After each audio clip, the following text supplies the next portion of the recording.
ಪಾಪ ನಮಗೂ ಅದಕ್ಕೂ ಸಂಬಂಧ ಇಲ್ಲ. ಯಾವ ವಿಚಾರ ಗೊತ್ತೇ ಇಲ್ಲಪ್ಪ, ನನಗೆ ಗೊತ್ತಿಲ್ಲದೆ ಇರೋ ವಿಚಾರ ಅದೇನೋ ಗೊತ್ತಿಲ್ಲಪ್ಪ, ನನಗೆ ಅದು ಗೊತ್ತಿಲ್ಲದೆ ಇರೋ ಬಗ್ಗೆ ಮಾತಾಡೋದು. ನನಗೆ ಪ್ರೊಟೆಸ್ಟ್ ಮಾಡಿದಾಗಿನೇ ವಿಜೇಂದ್ರನು ಮಾಡಿದ್ರು ಬಿಟ್ಟರು, ಅದೆಲ್ಲ ಪ್ಲ್ಯಾನ್ ಮಾಡೋವಂಥದ್ದು ಏನಿದೆ ರೀ. ಸಾರ್ವಜನಿಕರಿಗೆ ತೊಂದರೆ ಆಗುತ್ತೆ ಅಂದಾಗ ಒಂದು ಸ್ವಲ್ಪ ತಡೆದಿದ್ದಾರೆ, ಬಿಡ್ತಾರೆ. ಅದು ಯಾವ ವಿಚಾರಕ್ಕೂ ಸಂಬಂಧ ಇಲ್ಲ. ಇಲ್ಲ ನೋಡ್ರಿ, ಇವತ್ತೇನು ಆಯ್ತಪ್ಪ, ಯಾರು ಮುಗಿಸ್ತವರು? ಯಾರು ರೇವಣ್ಣವ್ರ ವಿಚಾರನ ಅತಿ ಹೆಚ್ಚು ಮಾಧ್ಯಮದ ಮುಂದೆ ಚರ್ಚೆ ಮಾಡಿದಾರೆ? ಯಾರು? ಅವ್ರ ಕುಟುಂಬದವರೇ. ಅವ್ರು ಜೈಲಿಗೆ ಹೋದ್ಮೇಲೆ ಯಾಕೆ ಮಾತಾಡ್ತಾ ಇಲ್ಲ?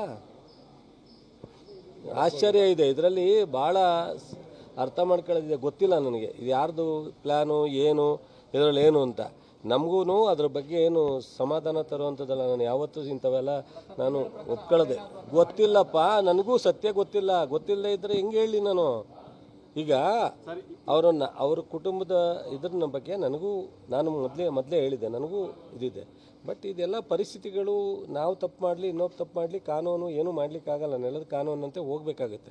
ಅದು ಮಾಡ್ತಾರೆ. ಓ ಪಾಪ, ಅವರೆಲ್ಲ ತಲೆ ಮೇಲೆ ಕೂರ್ಸ್ಕೊತಿದ್ರು, ನಾವು ಭೂಮಿ ಮೇಲೆ ಬಿಟ್ಟಿದ್ದೀವಿ. ಸರಿ ಬಿಟ್ರು.